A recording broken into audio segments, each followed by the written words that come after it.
Welcome back to my channel. जय श्री कृष्णा।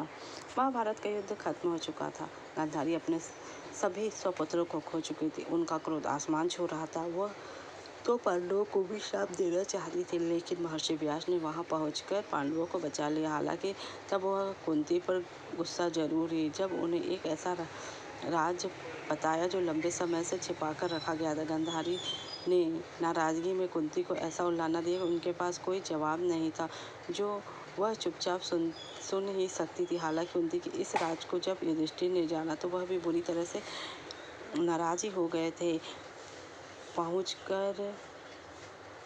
पहुंचकर पांडवों को बचा लिया। हालांकि तब तक कुंती पर गुस्सा जरूर हुई, जब उन्होंने एक ऐसा राज उन्हें बताया जो लंबे समय से उन्हें छिपाकर रखा था। गांधारी ने नाराजगी में कुंती को ऐसा उलाहना दिया कि उनके पास कोई जवाब नहीं था, वह चुपचाप सुन सकती थी। आइए जानते हैं गांधारी महाभारत के युद्ध के बाद कुंती को क्या उलाहना दी, उन्हें क्यों दी गई, इस बात की प्रतिक्रिया क्या थी। दरअसल कुंती हमेशा से जानती थी कि कर्ण उन्हीं का बेटा है। हालांकि कर्ण को जन्म देते ही उन्होंने उसका त्याग कर दिया था, क्योंकि वह कुंवारी थी। ऋषि दुर्वासा ने उन्हें आशीर्वाद दिया था। कुंती को विवाह से पूर्व ऋषि दुर्वासा ने आशीर्वाद दिया था, जिसके कारण कर्ण का जन्म हुआ। कथा के अनुसार जब कुंती अपने दत्तक पिता कुंती भोज के घर पर थी, तो ऋषि दुर्वासा ने उनसे प्रसन्न होकर उन्हें एक ऐसा मंत्र दिया। इस मंत्र की शक्ति से वह किसी भी देवता का आवाहन करके उन्हें अपने पास बुला सकती, तो उनसे पुत्र प्राप्त कर सकती थी। कौतूहलवश कुंती ने विवाह से पहले इस मंत्र का प्रयोग सूर्य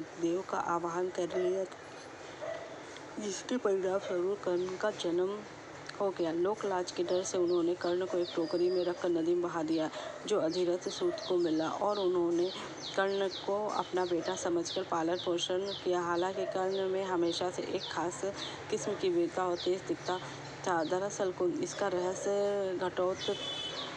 रहस्योदय घटना भी महाभारत के युद्ध के तुरंत बाद भी उन्होंने नहीं की, बल्कि तब किया जबकि महाभारत के मृतकों का तर्पण उनके परिजन कर रहे थे। तभी सहसा शोकाकुल होकर कुंती अपने पुत्र से बोली, अर्जुन ने जिनका वध किया है, तुम जिन्हें सूतपुत्र और अधिरथ का गर्भ जात समझते हो, उस महाधनुर्धर वार लक्षणों वाले कर्ण के लिए भी तुम लोग तर्पण करो।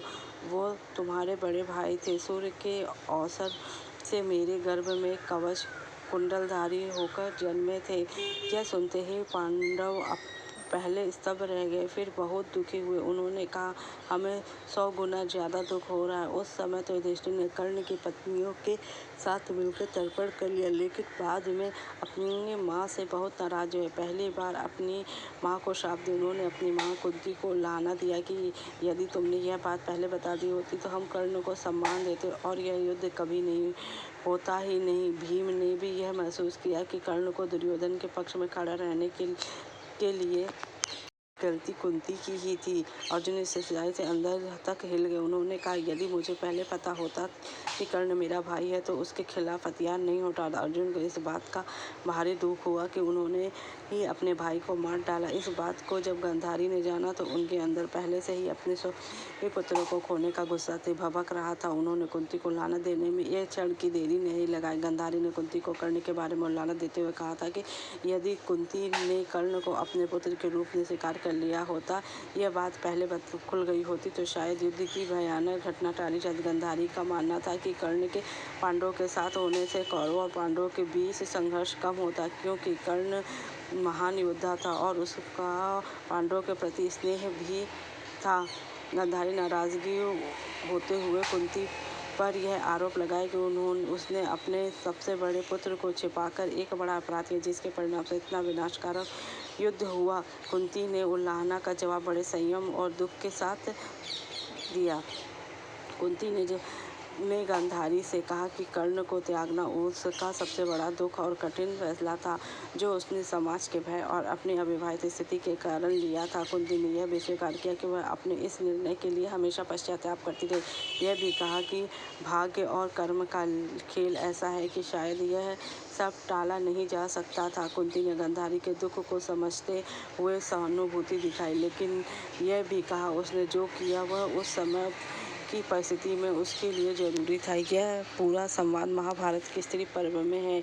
यहाँ दोनों माताएं अपने अपने दुख और फैसलों के बारे में बात करती हैं। हालांकि महाभारत में गांधारी और कुंती के बीच तनाव कई अवसरों पर इसके अलावा भी देखने को मिला। द्रौपदी के स्वयंवर के बाद पांडव द्रौपदी को लेकर हस्तिनापुर लौटे तो गांधारी के मन में पुत्र दुर्योधन की हार और कुंती के पुत्रों की जीत को लेकर एक क्षुब्ध होने का भाव जरूर था। यदि आदि पर्व और सभा पर्व के संदर्भ से इसे जाहिर करने की काफ़ी है।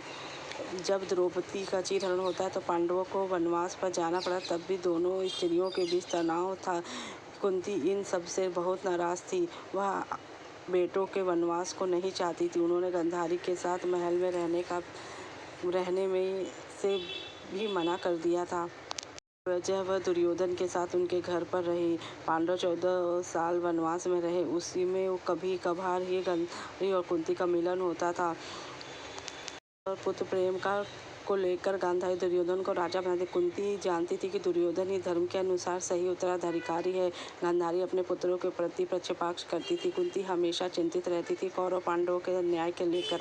हालांकि महाभारत के युद्ध के बाद कुंती और गांधारी कुछ समय जाकर अपनापा हो गया। इस वजह से जब धृतराष्ट्र और गांधारी वनवास के लिए जंगल गए तो उनके साथ विदुर को लेकर वन में चली गई, जहां उनका निधन हो गया। गांधारी ने कई बार दुर्योधन को समझाने की कोशिश की और धर्म के रास्ते से रोकने की भी कोशिश की। अगर आपको मेरी जानकारी अच्छी लगे तो मेरे चैनल को लाइक कीजिए, सब्सक्राइब कीजिए। Thank you so much.